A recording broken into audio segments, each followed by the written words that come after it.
नमस्कार, मैं सरिता चौधरी राजस्थान सरकार व वेदांता के CSI इनिशिएटिव ई कक्षा इसका टेक्निकल पार्टनर मिशन ज्ञान है। आप सभी का स्वागत करती हूँ।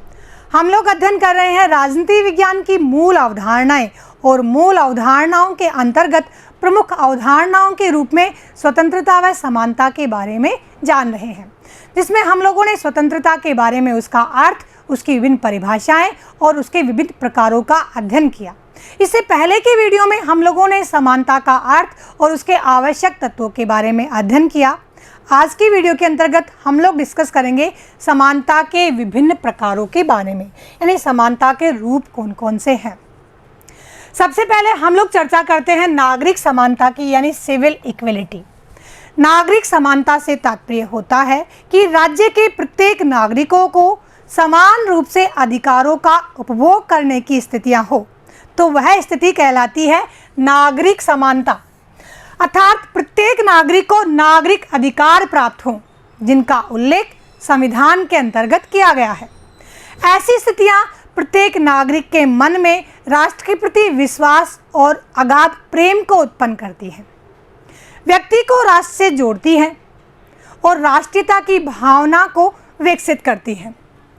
भारतीय संविधान के अंतर्गत अनुच्छेद 14 के अंतर्गत विधि के समान संरक्षण व विधि के समक्ष समानता के माध्यम से समस्त नागरिकों के अधिकारों की रक्षा का प्रावधान किया गया है और समस्त नागरिकों के सम्मुख नागरिक समानता को प्रस्तुत किया गया है, नागरिक समानता उपलब्ध करवाई गई है।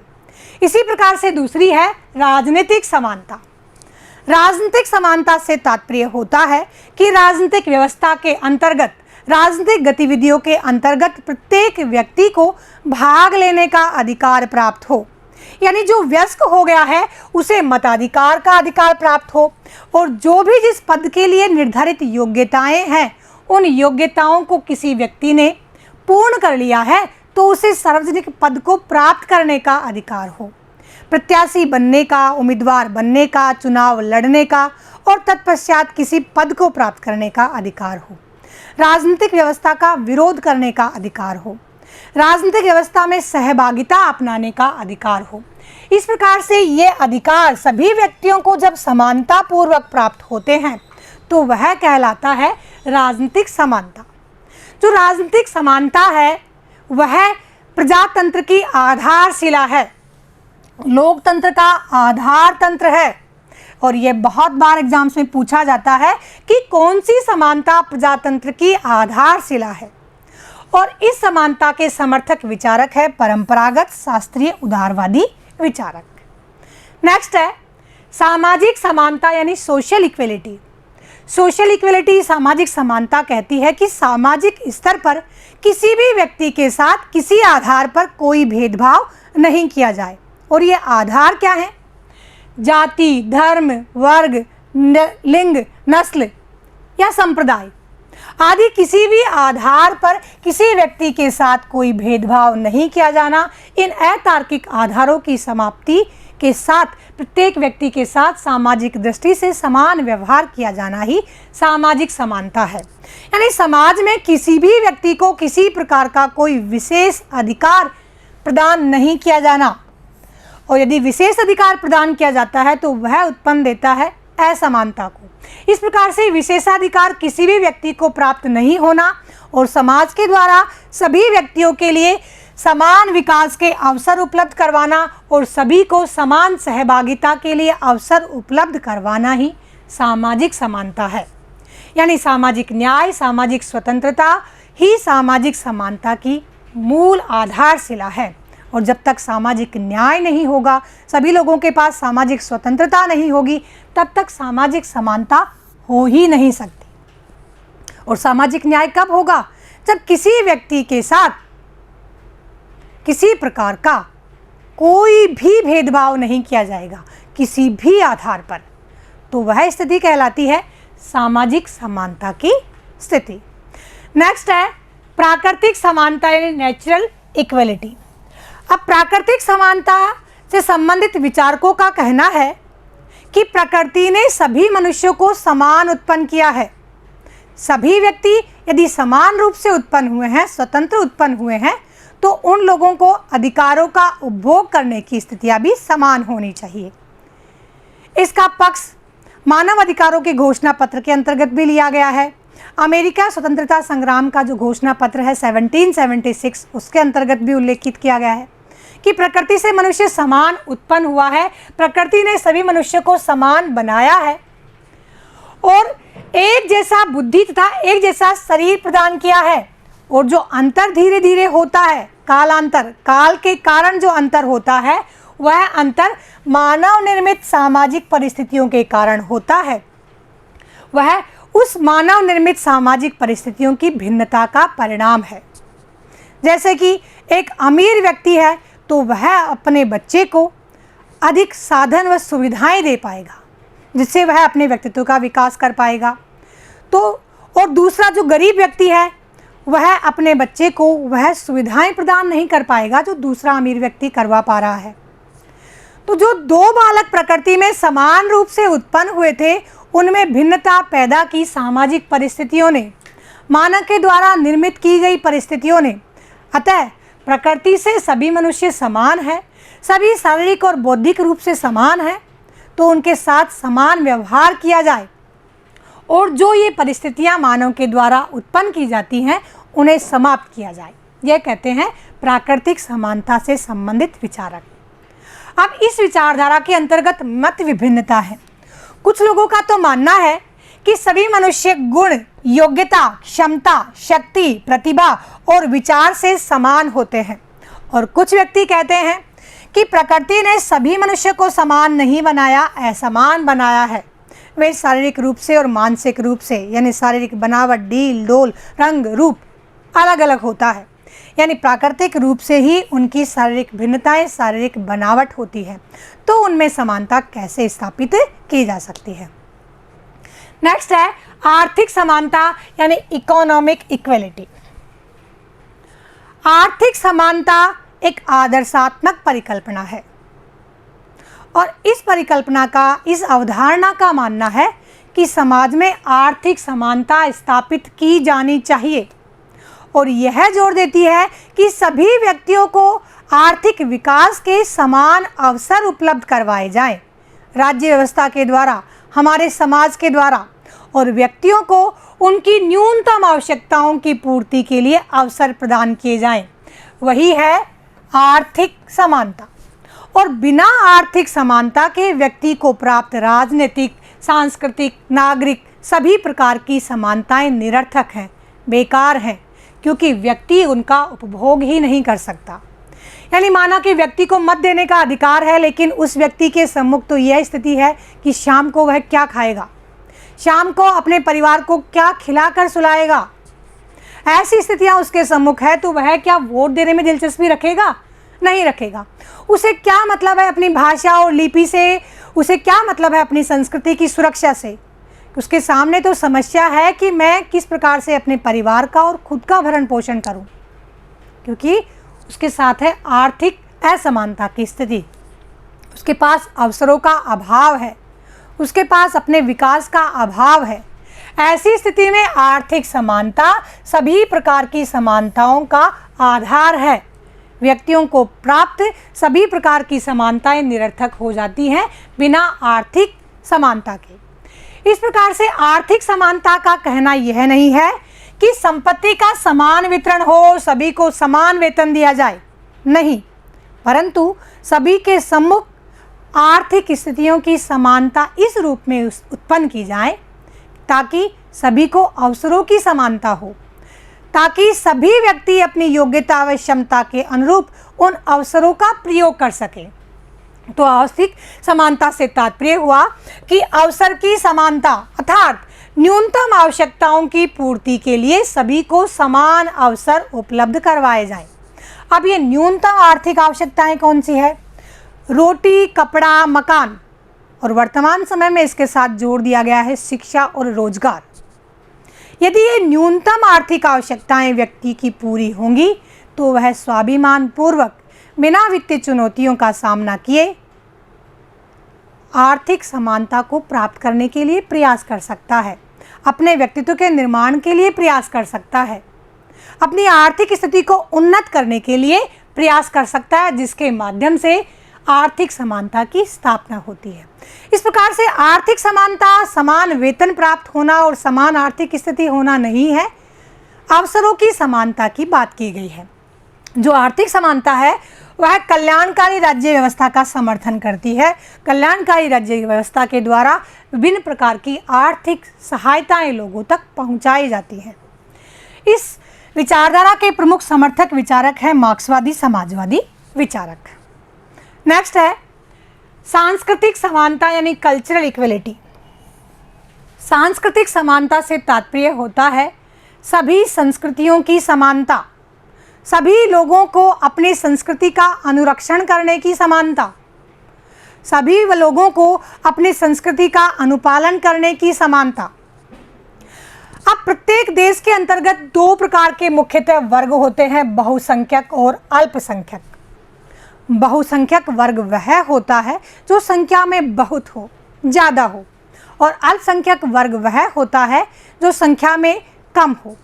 यानी किसी राष्ट्र या इकाई स्तर पर लोगों की संख्या का एक वर्ग की तुलना में कम होना तो अल्पसंख्यक, और लोगों की तुलना में एक वर्ग का अधिक होना बहुसंख्यक कहलाता है। अब दोनों वर्गों की अपनी अपनी संस्कृति है, अपना अपना व्यवहार है, अपनी अपनी लिपि है, अपनी अपनी भाषाएं हैं। अपनी अपनी लिपि, भाषा या धर्म या संस्कृति का अनुपालन अपने अपने तरीके से करना चाहते हैं। अब जब वो अपने अपने तरीके से अपनी संस्कृति का अनुरक्षण करना चाहते हैं और अपनी अपनी संस्कृति का अनुपालन करने की सबको स्वतंत्रता है, उस स्वतंत्रता का उपभोग करने का अधिकार सभी को है, तो यही है सांस्कृतिक समानता। यानी सभी को अपनी भाषा, लिपि, संस्कृति और सामाजिक परिवेश के संरक्षण का समुचित अवसर प्राप्त होना ही सांस्कृतिक समानता है। भारतीय संविधान के अंतर्गत अनुच्छेद 29 और 30 के अंतर्गत अल्पसंख्यक वर्गों के हितों के संरक्षण के लिए अधिकार प्रदान किए गए हैं कि ये अपनी संस्कृति का संरक्षण कर सकते हैं, अपने लिए शिक्षण संस्थाओं की स्थापना कर सकते हैं, उनका संचालन कर सकते हैं। इस प्रकार से भारत में सभी लोगों को अपनी संस्कृति का संरक्षण का अधिकार प्रदान किया गया है। इस प्रकार से हमने जाना सांस्कृतिक समानता के बारे में। नेक्स्ट है कानूनी समानता, लीगल इक्वलिटी, यानी कानून की समानता, यानी विधि का शासन, अर्थात सभी व्यक्ति कानून के लिए समान हैं। अब कानून का जो तराजू है वह सभी व्यक्तियों के लिए समान है, चाहे वह कोई उच्च वर्ग का हो, चाहे कोई वह निम्न वर्ग का हो, चाहे वह कोई अमीर हो, चाहे कोई गरीब हो। इसके लिए दो प्रावधान किए गए हैं कि कानून के समक्ष समानता और कानून के समान संरक्षण। भारत के समस्त नागरिकों के लिए प्रावधान किया गया है।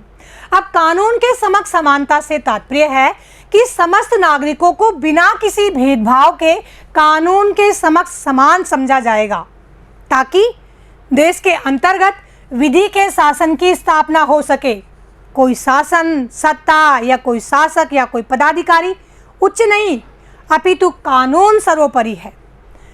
शासक और शासित सब कानून के अधीन है, विधि के अधीन है। यानी न्याय प्रत्येक व्यक्ति की पहुंच तक है। इस विधि का संरक्षण करने का कार्य न्यायालय के द्वारा किया जाता है और इस विधि का उल्लेख संविधान के अंतर्गत होता है।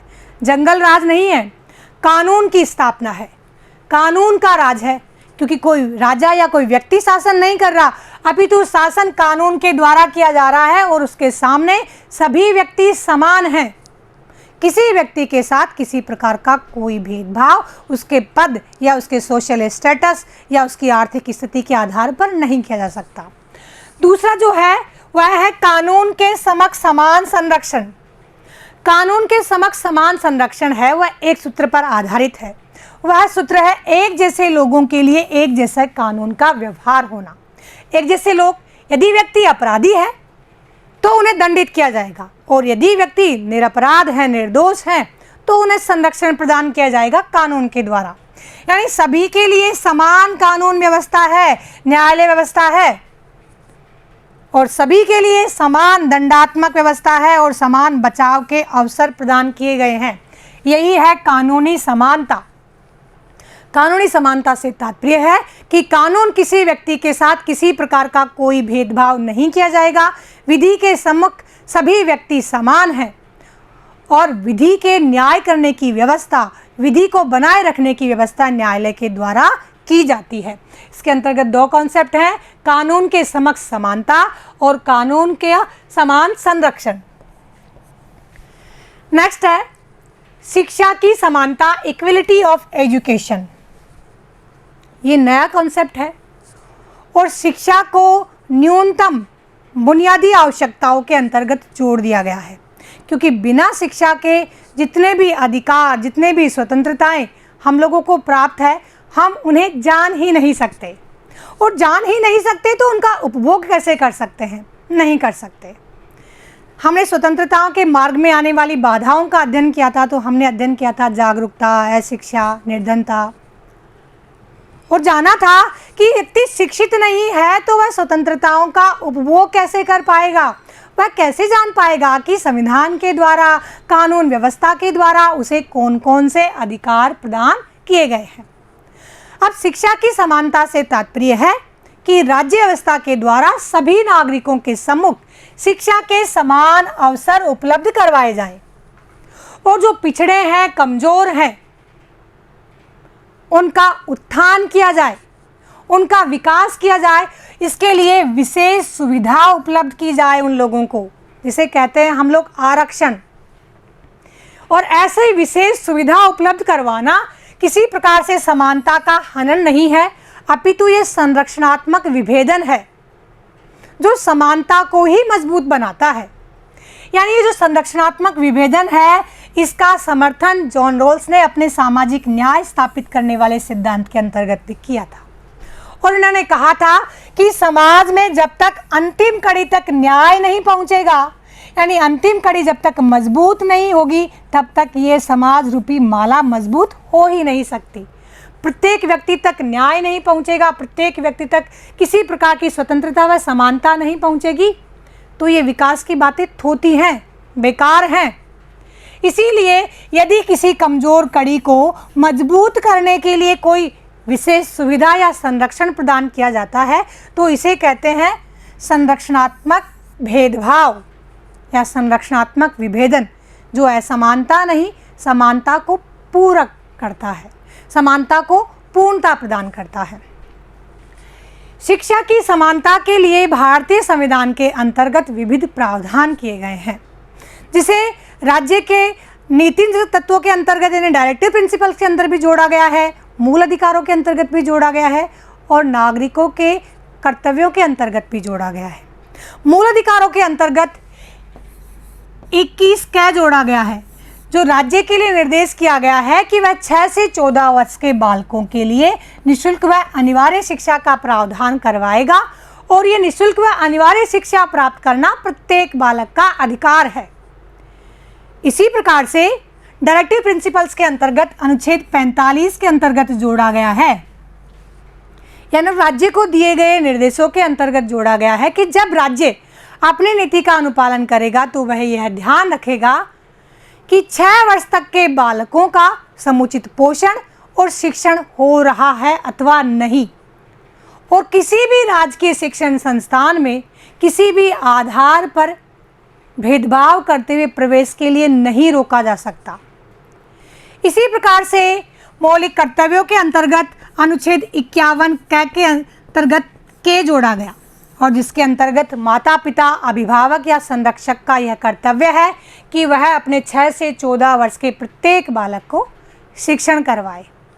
इस प्रकार से शिक्षा की समानता सभी लोगों को सुलभ हो, जो आज की महत्वपूर्ण आवश्यकता है, और इस समानता के बिना सभी प्रकार की समानताएं निरर्थक हैं, बेकार हैं।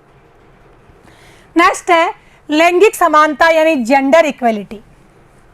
लैंगिक समानता से तात्पर्य है कि लिंग के आधार पर, जेंडर के आधार पर किसी के साथ किसी प्रकार का कोई भेदभाव नहीं किया जाए, जो मूलतः होता है, किया जाता है। स्त्री या पुरुष होने के आधार पर भेदभाव किया जाता है। निजी व सार्वजनिक स्थलों के अंतर्गत भेदभाव किया जाता है स्त्री और पुरुष होने के आधार पर, जिसका प्रमुख कारण है पितृसत्तात्मक सत्ता होना। और पितृसत्तात्मक सत्ता की समाप्ति की बात ही कहता है लैंगिक समानता का यह आधार। पितृसत्तात्मक सत्ता क्या होती है? यानी सार्वजनिक क्षेत्र के अंतर्गत पुरुषों का एकाधिकार हो और महिलाओं को केवल निजी एवं घरेलू क्षेत्र तक ही सीमित कर दिया जाए, और यदि सार्वजनिक क्षेत्र में महिलाएं जाती हैं तो उन्हें पुरुषों के अधीन रखा जाए, पुरुषों के निर्णय को सर्वोपरि माना जाए। इस प्रकार से सामाजिक, पारिवारिक और घरेलू प्रत्येक निर्णय पुरुषों के द्वारा लिए जाते हैं। आप भी अमूमन देखते हैं कि घर में निर्णय कौन लेता है, घरों में सर्वोपरिता किसकी रहती है। आज महिलाएं घर से बाहर निकल रही हैं, सार्वजनिक क्षेत्रों में काम कर रही हैं, लेकिन फिर भी पुरुषों के अधीन है। सर्वोपरिता की बात नहीं की जा रही, समानता की बात की जा रही है कि महिलाओं को भी पुरुषों के समान अधिकार प्रदान किए जाएं। कैरोल पेटमैन ने कहा है कि महिलाएं अभी भी प्राकृतिक अवस्था में हैं, क्योंकि ये सामाजिक समझौते में शामिल नहीं थी। यानी सामाजिक समझौतावादी जो विचारक हैं, उन्होंने जब राज्य व्यवस्था के गठन की बात की कि राज्य अस्तित्व में कैसे आया, तो आप लोगों ने 11th क्लास में पढ़ा होगा, तो इसलिए हॉब्स, लोक, रूसो ने अपने अपने विचार दिए और अपने अपने विचारों के अंतर्गत प्रारंभ में उन्होंने प्राकृतिक अवस्था बताई। जिस अवस्था के अंतर्गत राज्य अस्तित्व में नहीं था वह अवस्था थी। तो कह रहे हैं कि महिलाएं अभी प्राकृतिक अवस्था में हैं, उनके पास कोई अधिकार नहीं है, जैसा उस समय मनुष्य के पास प्राकृतिक अवस्था में नहीं थे। और जब व्यक्ति समझौता करके राज्य का गठन करते हैं तब वे राज्य का निर्माण कर पाते हैं, तब उन्हें अधिकार प्राप्त हो पाते हैं। तो कह रहे हैं कि महिलाओं को अधिकार प्राप्त इसलिए नहीं है कि पहले तो वो प्राकृतिक अवस्था में है, और दूसरा कि वह सामाजिक समझौते में शामिल ही नहीं हुई, राज्य के निर्माण में शामिल ही नहीं हुई, तो उन्हें अधिकार कैसे प्राप्त होंगे। बड़े ही व्यंग्यात्मक तरीके से इन्होंने महिला अधिकारों की पैरवी की है, महिला अधिकारों के लिए बात की है। इसी प्रकार से महिला अधिकारों की प्रमुख पैरवी करने वाली बेटी फ्रीडन ने कहा है कि नाम न होने की समस्या ही महिलाओं की मुख्य समस्या है। महिलाओं के लिए मुख्य समस्या यह है कि नाम नहीं होना। नाम नहीं होना, शादी से पहले पिता का नाम और शादी के पश्चात पति का नाम। और एक विचारक ने तो यहाँ तक कहा है कि महिलाओं को हमेशा नियंत्रित रखना चाहिए। बाल्यावस्था में पिता के, युवावस्था में पति के और वृद्धावस्था में पुत्र के संरक्षण में रखा जाना चाहिए, उन्हें स्वतंत्र नहीं छोड़ना चाहिए। इस प्रकार से महिला अधिकारों की बात करने वाली दो प्रमुख विचारधाराएं हैं, एक उदारवादी विचारधारा और दूसरी है उग्र नारीवादी विचारधारा। उदारवादी विचारधारा कहती है कि महिलाओं को सार्वजनिक क्षेत्र, राजनीतिक क्षेत्र, शैक्षिक क्षेत्र में अधिकार प्रदान किए जाएं, पुरुषों के समान अधिकार प्रदान किए जाएं। उसी प्रकार से उग्रवादी नारीवादी विचारधारा कहती है कि सार्वजनिक, राजनीतिक, शैक्षिक अधिकार तो प्रदान ही किए जाएं, उसके साथ साथ निजी जीवन के अंतर्गत भी महिलाओं को पुरुषों के सम्मुख, पुरुषों के समान समानता प्रदान की जाए। तो यह जाना हम लोगों ने लैंगिक समानता। नेक्स्ट है अवसर की समानता, इक्वलिटी ऑफ अपॉर्चुनिटी। और अवसर की समानता बहुत ही इंपॉर्टेंट है, अलग से शॉर्ट नोट भी पूछ लिया जाता है, टिप्पणी लिखी और बड़े प्रश्नों के अंतर्गत भी इसे पूछ लिया जाता है। तो 4 नंबर का और 6 नंबर का बहुत बार इस पर प्रश्न आता है, इंपॉर्टेंट है, ध्यान से सुनिएगा। और समानता का मूल आधार भी यही है, अवसर की समानता। समानता का अर्थ भी यही है कि अवसर की समानता। अब उसे सामाजिक रूप में जोड़ लें, आर्थिक रूप में जोड़ लें, राजनीतिक रूप में जोड़ लें, शैक्षिक रूप में जोड़ लें, लैंगिक रूप में जोड़ लें, समान अवसर प्राप्त होना ही क्या है? समानता। तो हम लोग कह सकते हैं कि राज्य द्वारा सभी नागरिकों को बिना किसी भेदभाव के समान अवसर उपलब्ध करवाना और भेदभाव के आधार जाति, धर्म, वर्ण, लिंग, नस्ल आदि किसी भी आधार पर किसी व्यक्ति के साथ कोई भेदभाव नहीं किए जाए और समान अवसरों की उपलब्धता हो, समान अवसर प्रदान किए जाएं, यही है अवसर की समानता। यानी यह वर्तमान समय में सर्वस्वीकृत आधुनिक रूप है अवसर की समानता। इससे अभिप्राय है कि समानों के साथ समान व्यवहार किया जाए और असमानों के साथ असमान व्यवहार किया जाए। जो समान व्यक्ति हैं, जिनका एक निर्धारित वर्ग होता है, जो एक समूह का निर्माण करते हैं, और समानता से तात्पर्य हुआ कि योग्यता और क्षमताओं में समान है, उनके साथ समान व्यवहार किया जाए, और जो असमान है उनके साथ असमान व्यवहार किया जाए। यही है अवसर की समानता। अवसर की समानता स्पष्ट कर सकते हैं इस स्थिति से कि प्रत्येक व्यक्ति की आरंभिक स्थिति समान हो, यानी उनकी मूलभूत जो समानता हो वह सुनिश्चित हो। अब मूलभूत समानता से तात्पर्य है कि प्रत्येक व्यक्ति की जो न्यूनतम आवश्यकताएं हैं, रोटी, कपड़ा, मकान, शिक्षा, आवास या रोजगार, ऐसी आवश्यकताएं उसकी पूरी हो सकेंगी, तभी वह अवसर की समानता का उपभोग कर सकेगा। अब दौड़ने के लिए तो खड़ा कर दिया, लेकिन एक व्यक्ति तो 4 दिन से खाना ही नहीं खाकर आया, तो वो कैसे दौड़ेगा? नहीं दौड़ पाएगा। दौड़ पाएगा? इम्पॉसिबल। इस प्रकार से उसकी न्यूनतम आवश्यकताएं पूरी होगी। वह खा पी के खड़ा है तो वह खेल पाएगा, दौड़ पाएगा, अवसरों का लाभ उठा पाएगा। इस प्रकार से आरंभिक स्थिति है, यानी मूलभूत रूप से सभी में समानता हो। फिर यह अलग बात है कि कोई व्यक्ति मजदूर बन जाता है, कोई व्यक्ति साइंटिस्ट बन जाता है, वह अपनी क्षमताओं का किस प्रकार से विकास करता है। यदि उन्हें आरंभिक स्थितियां, न्यूनतम स्थितियां समान प्रदान की जाती हैं तो वह कहलाती है अवसर की समानता। यानी अवसर की समानता 2 बातों पर आधारित है। एक तो समान लोगों के साथ समान व्यवहार किया जाए, और दूसरी स्थिति है आरंभिक स्थिति, यानी जो मूलभूत रूप है उसके अंतर्गत सभी लोग समान हो। आरंभिक स्थिति के अंतर्गत सभी लोग समान हो। डार्किन ने अवसर की समानता को समझाते हुए कहा है कि अवसर की समानता से तात्पर्य है संसाधनों की समानता। सभी के सम्मुख संसाधन उपलब्ध हो, तभी तो विकास कर पाएंगे। आज जब कोविड-19 का दौर चल रहा है तो बहुत से ऐसे बच्चे हैं जिन्होंने कभी मोबाइल देखा भी नहीं और शिक्षा से वंचित होकर वे अपने घरों में बैठे हैं।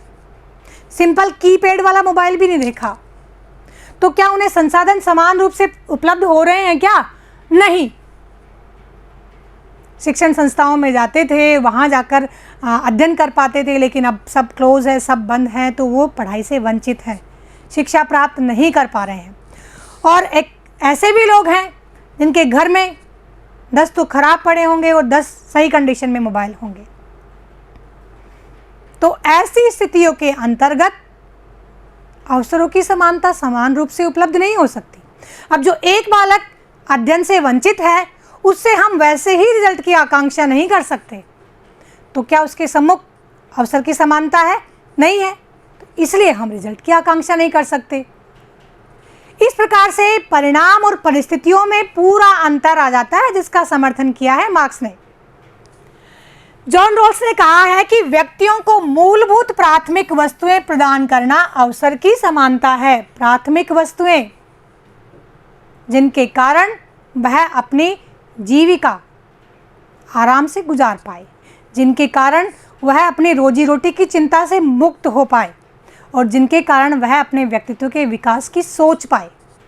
ये स्थितियां होती है प्राथमिक वस्तु, यानी उनको प्राथमिकता दी जाए, ऐसी वस्तुएं। इसी प्रकार से भारत में अवसर की समानता को अपनाया गया है, और किस रूप में अपनाया गया है इसके बारे में अध्ययन करते हैं। भारत के संविधान के अंतर्गत अनुच्छेद 16 में अवसर की समानता को अपनाया गया है, और इसे संरक्षणात्मक विभेद के साथ अपनाया गया है, यानी आरक्षण की व्यवस्था के साथ अपनाया गया है। जो कमज़ोर लोग हैं, पिछड़े लोग हैं, उनके लिए विशेष इंतजाम किए गए हैं, और विधि का सभी लोगों को समान संरक्षण प्रदान किया गया है। यानी हम लोग कह सकते हैं कि सभी लोगों के लिए अवसर की समानता को विधि के समक्ष समानता के साथ संरक्षणात्मक विभेदन को अपनाया गया है, जिसमें पिछड़े लोगों के लिए, पिछड़े वर्गों के लिए कुछ विशेष सुविधाएं प्रदान की गई है, जिनके कारण वे अपना सार्वजनिक जीवन में भागीदारी निभा पाए। यानी उन्हें सार्वजनिक जीवन में भागीदारी निभाने के लिए आरक्षण प्रदान किया गया है, जिसे कहते हैं विभेदात्मक संरक्षणात्मक व्यवस्था। इसमें वंचित वर्ग संरक्षण प्राप्त करके अपना उत्थान कर सके, अपना विकास कर सके। जैसा मैंने बताया कि इसका समर्थन जॉन रॉल्स ने भी किया है। मार्क्सवादी विचारक कहते हैं कि अवसर की समानता परिणामों या परिस्थितियों की समानता को कहते हैं। अब अवसर की समानता किस रूप में? यदि उसके परिणाम अच्छे होते हैं तो वह वास्तव में अवसर की समानता थी, वरना नहीं थी। यह कहते हैं मार्क्सवादी का मानना है कि जब समाजवाद स्थापित हो जाएगा और पूंजीवादी व्यवस्था समाप्त हो जाएगी, उसके पश्चात समाज में सभी प्रकार की समानताएं स्थापित हो जाएंगी। सामाजिक, आर्थिक सभी प्रकार की जो विषमताएं हैं वह नष्ट हो जाएंगी, अर्थात सभी व्यक्तियों को आर्थिक स्थिति के लिए समान बना देंगी। यह बता रहे हैं मार्क्सवादी परिणामों की समानता। इस प्रकार से कहा जा सकता है कि समाज के संपूर्ण विकास के लिए समानता का होना अपरिहार्य है और जैसी जिसकी आवश्यकता है वह उस समानता का उपभोग कर सकता है, उस समानता का प्रयोग कर सकता है, जो समानता के मैंने विविध प्रकारों के अंतर्गत उल्लेख किया है। तो आज की वीडियो में हम लोगों ने समानता के विविध प्रकारों के बारे में जाना। अगले वीडियो में हम लोग चर्चा करेंगे स्वतंत्रता व समानता के मध्य अंतर संबंध के बारे में। तब तक के लिए विदा दीजिए। जय हिंद, जय भारत।